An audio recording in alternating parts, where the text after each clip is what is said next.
Hello, my name's Albert Basterford, and I've decided to create a series of training videos for the HVAC industry. I've spent nearly 40 years of my life from everything from an apprentice to an engineer within this industry. I'm labeling this series of videos to be, if it makes sense, it makes sense. Because if it doesn't make sense, it doesn't make sense. In today's world, people have left out that little thing called making sense.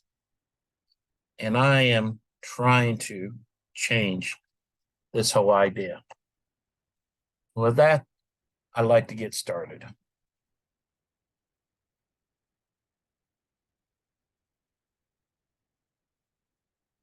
The first series of videos is going to be the IAQ series of training.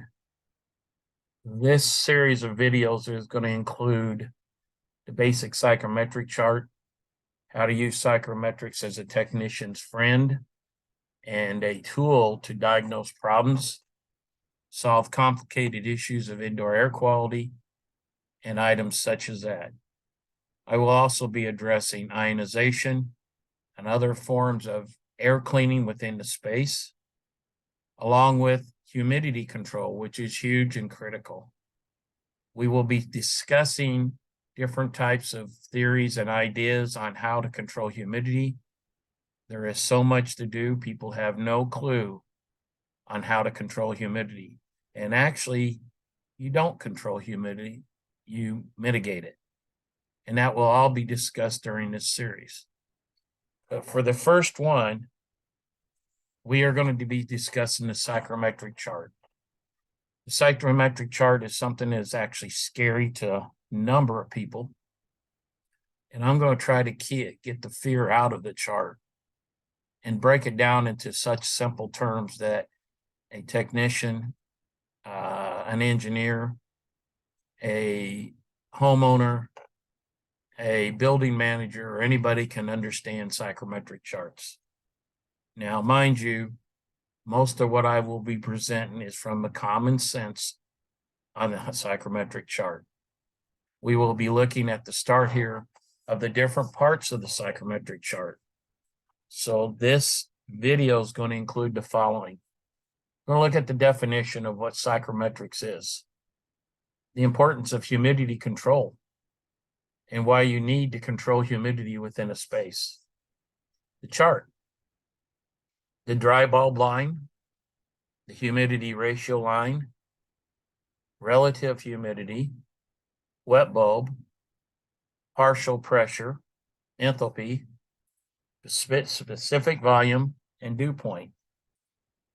Each one of these we'll spend a few minutes on just to discuss what in the world, why you need to know the information. We're going to start out with the easiest thing first, the definition. Is the field of engineering concerned with the physical and thermodynamic properties of a gas vapor mixtures? Okay. The gas is our air, what's in our air. And then you got the vapor, which actually is the moisture in the air. By understanding psychrometrics, you can understand what happens at different points in the air and why it's so important to understand this. Today's equipment is designed for about 75 to 80% latent removable, which is temperature. 75 to 80% sensible removal, which is temperature, and the remainder being latent, which is moisture. Many of our loads in the field are just the opposite. So how do you control it with equipment that's not designed to remove? And we'll discuss that. That's going to be discussed in later videos in much, much, much more detail, and a lot of items and ideas on how to control humidity. The psychrometric chart is developed. Now, this is just one example of one chart, psychrometric chart. Today's world is nice because we have electronics. We not only have the psychrometric chart, you can have apps on your phone that all you do is plug in numbers and it gives you the number. On the chart, a lot of people like to look at it because they can visually see on the chart where it's at. But my issue with this is I don't care where it's visually seen. I just only worry about if it works. And there's certain things that you will need to know on what we're doing.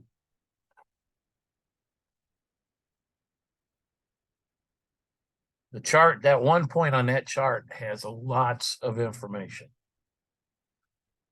Part of this information is the dry bulb, which is sensible, is the temperature you can feel.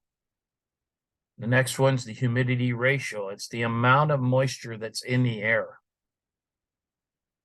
And in this case, it's measured in pounds, but you can also measure it in grains of moisture.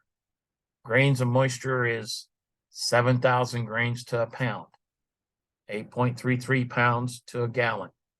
You can go right on and calculate how many gallons of moisture you can remove in a certain period of time. Relative humidity is the idea of how much or the percentage of humidity in a certain temperature air. In this case here, it's 41.1% and 84.7 degrees. Now, if that reaches to a point of 100%, you'll have condensation. Wet bulb temperature, that's the point at which moisture will start to evaporate. It was used on a sling psychrometer, but today's with electronics and that, you can measure the wet bulb temperature. The partial pressure. This is the pressure that the moisture puts on a column of the humidity or moisture in the air will put on a column of mercury. What's critical about that is where you have differentials in pressure, like most everything else, moving from a higher to a lower. The example is the pressure of the humidity, the amount that it puts on.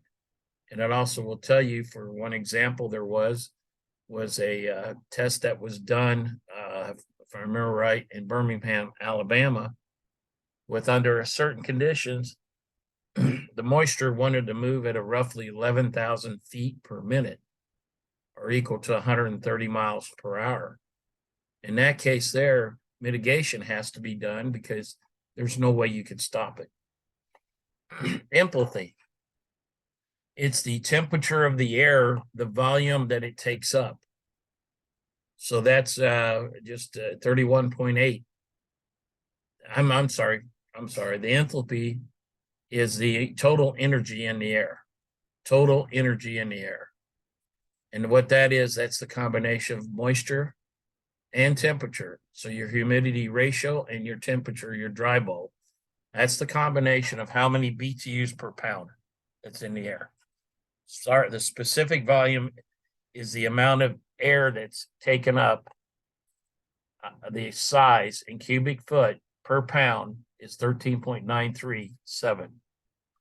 As the temperature increases, that volume increases. That's why your RH, relative humidity, it holds more moisture.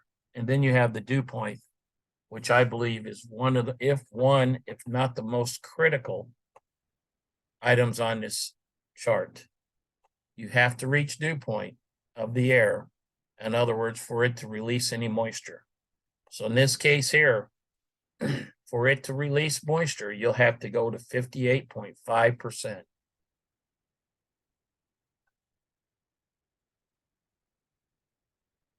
The first one on the chart is the dry bulbs, or the sensible temperature. Is vertical lines that run straight up and down. And in this case here, we just got 2 points on the chart to look at it. They're two different temperatures, but they actually have the same amount of moisture in them, humidity ratio. But you will notice that at 87.9 degrees, 8.004 pounds, which I'd much rather do grains, and I don't know why I put the pounds in there, but All you got to do is take the 0.004 times 7,000, and that would give you the amount of grains that's in there. But the relative humidity is 14%. But when you lower the temperature and you have the exact same amount of humidity ratio or moisture in the air, now all of a sudden your relative humidity is 32.7. You've lowered the volume in which this jar or whatever you want to call it can carry. You're lowered the volume, so now the relative humidity, the RH, is more. If you also look at the wet bulb temperatures different, partial pressure is almost the same, because remember, it's the pressure of the moisture, and that could be just a little bit on there, but it's right on top of each other, 0.09 versus 0.092. The enthalpy is more on the higher temperature because that is the total amount of energy. In this case here, since you got a higher temperature, that total amount of energy is more. Specific volume, again, higher temperature, it's a bigger area. And dew point, not far apart, pretty close to the same. Humidity ratio, the amount of moisture that's in there. Again, 2 points, selected at random, but basically I put them on the same line. And you look at it, the humidity ratio in this case, they're exactly the same. So that tells you that it's got the same amount of moisture in it. The dry bulb temperature of 69.5 now has a 58.1% relative humidity versus the other one at 90.6 is only 29.2. Again, the volume of the air, you go down, the specific volume is much more on the higher temperature. The enthalpy, everything follows a line down through there. And again, your dew point is the same because you have the same humidity ratio in there. You got the same amount of moisture. And the best way to look at that is through this little slide here that gives you an idea. I want to draw everybody's attention to 75 degrees, 50% RH. Has the exact same dew point as 55 degrees, 100%. That is critical in that on the average, it's about a 20-degree drop all the way across to maintain what you need to do. Let's talk a little bit about it. It's the amount of water. Whenever a vessel or something becomes so saturated that it can no longer hold water, the water is going to condense out of that airstream. In this case here, if your container could no longer hold water and you kept shrinking it, the water would spill out, would leave. So that's the best way to put it. Air is directly related to the volume that it can hold. The RH, relative humidity, is relative to the temperature of the air. Speaking of relative humidity, we're going to look at this again. 2 points selected on the same RH line. Then we'll look at the 2 points. First of all, both relative humidities are 50%.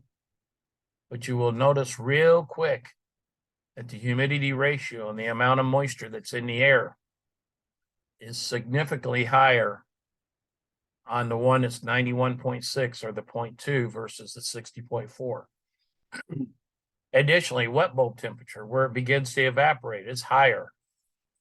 Partial pressure is significantly higher because you got more moisture in the 0.2 than you do the 0.1. The enthalpy, a whole lot, almost double the amount of energy in the air, and a little bit is from temperature, but the majority is from moisture.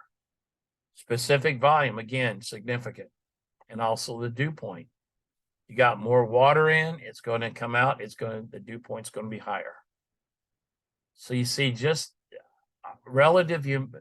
the relative measurement is not absolute. Absolute is something that I deal with whenever I'm trying to control humidity. But the thing about it is that relative is used on many charts, tables, standards, and use relative humidity as a reference or a guideline. An example, people don't realize that controlling your humidity in your house, your relative humidity to your temperature, is critical. If you look at this chart on the left-hand side, bacteria doesn't like a 40 to 60 range, but anything above 60 or anything below basically 35 or 30, bacteria thrives.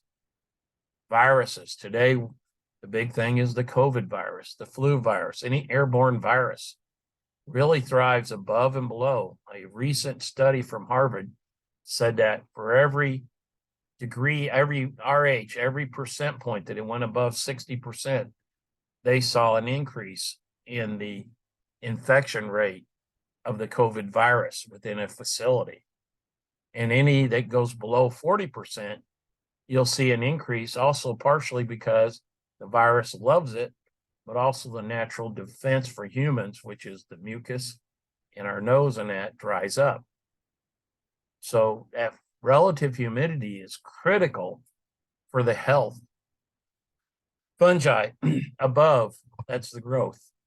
Mites of any kind, insects and that, they love higher humidity. The common household fly, it gathers moisture through its body. It doesn't drink.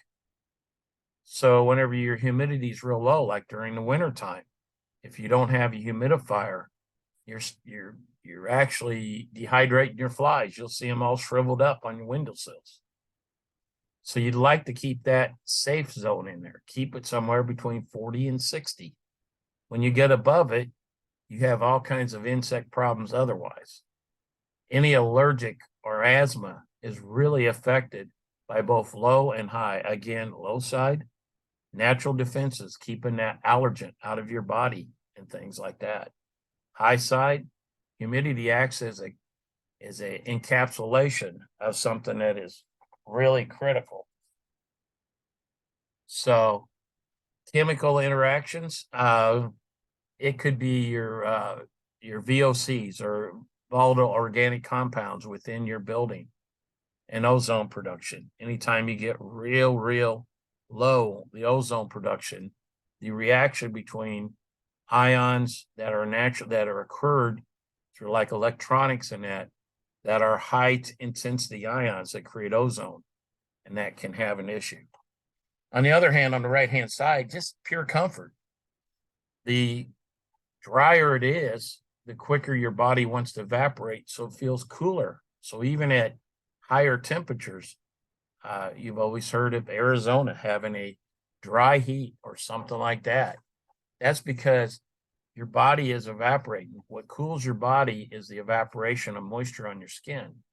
When it beads up, that means your vapor pressure. That means the humidity's high.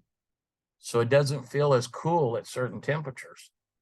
So that is critical. Now, I don't totally agree with this chart because we shouldn't see relative humidity up to 70%. We should stop it somewhere around 50, and we should stop it around 40 and cut off those other two. But that's a good representation of the comfort zone for people. People will have high humidity in a space, and their natural inclination is to turn the temperature down. So the RH level of the space is actually going to go up because you're shrinking the ability of that air to hold moisture. So you got to remember that you want to keep it in that comfort zone. And there is specific ways you do it. Pretty simply, during the wintertime, have a humidifier. Humidifiers are critical. During the summertime, there's a number of things that you can do to help yourself out with humidity control. Wet bulb, and this is the point at which moisture evaporates. This is normally it used to be a sling psychrometer that was used. Today we have electronics in it. Wet bulbs for me is gathering information. I'll gather dry bulb, wet bulb, and I'll insert it into my calculations, into my Psychrometrics Plus on my phone. And that will give me what the condition of the air is. So once I know the condition of the air, I know where I'm trying to go. I use a series of calculations in that to determine how I want my machine set up, what's going on, everything. All of that we discussed in extreme detail in upcoming videos. But for in this case, wet bulb is at the point at which moisture will evaporate into that airstream. In other words, where the moisture will transfer. Again, you'll see the wet bulb temperature being identical, but because of the temperature of the air, you do have a different amount of moisture in the air. Okay, your relative humidity is different, but they both evaporate the same. Now, your enthalpy is getting close. It's not totally the same, but it's pretty close. And the volume of the air, but really the wet bulb temperature is where it evaporates. And that tends to be on the lower side of what it actually does. But it gives me a point to start. It gives us a point to calculate from. Vapor pressure. Again, moisture travels from a higher vapor pressure to a lower vapor pressure. The difference in vapor pressure is the driving force behind moving water vapor. A measure of how high the water vapor can lift a column of mercury due to its pressure. Don't be fooled. Even though this says a very little, this is huge amounts of pressure, but what we don't realize is that when you have a building, that vapor pressure exerted on all sides of the building through the roof, and if it's raised up off the ground through the floor, vapor pressure is all around. Vapor will move through items such as drywall, wood, brick. In other words, normally what I always tell people is if it stops temperature, such as insulation on the average, normally it doesn't stop vapor. But if it stops vapor, such as visqueen, it won't stop temperature. So you got to have a combination. And of course, now you have the closed cell construction of buildings and that, which will do both, but then you create a different problem for yourself. And again, all this will be discussed in later videos.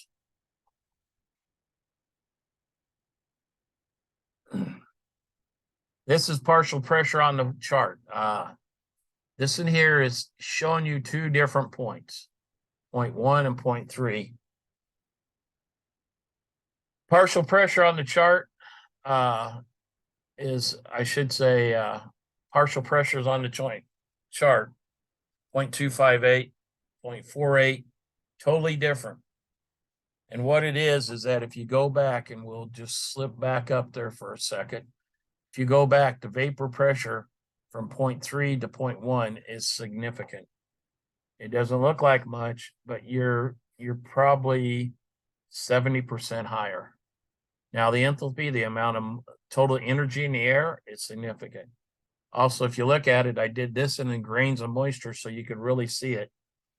In the 0.3, that's 147.1 grains of moisture. And remember, it takes 7,000 grains to equal a pound.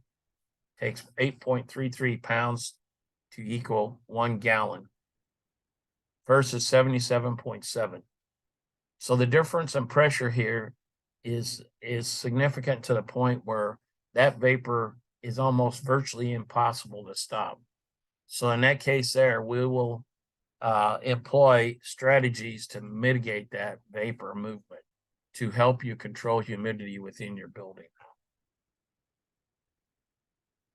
Enthalpy is the total amount of moisture, total amount of energy in the air. This is the combination of both sensible and latent energy in the air. With that said, this is a unit of measurement that you can utilize and employ to do a lot of stuff as a service technician or somebody trying to figure out what's going on with their unit.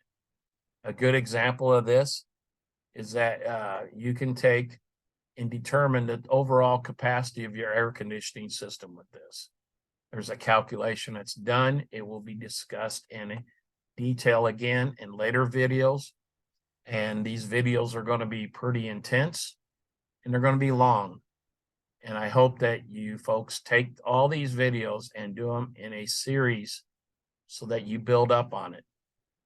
But enthalpy is another item I utilize enthalpy for, is to understand if I'm putting in a lot of outdoor air, I take the total enthalpy of my airstream, and that will tell me how many CFMs I can go maximum on my piece of equipment without going past the point where I'm dehumidifying.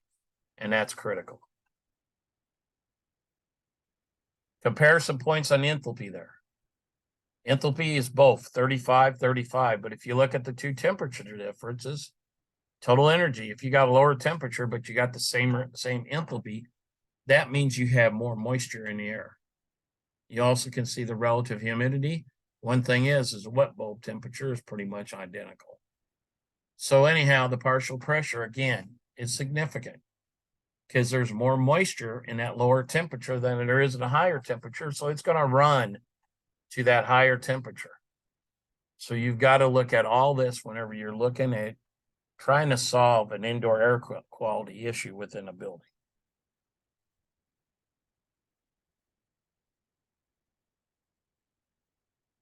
Specific volume, that is the amount of space that is taken up at a certain condition.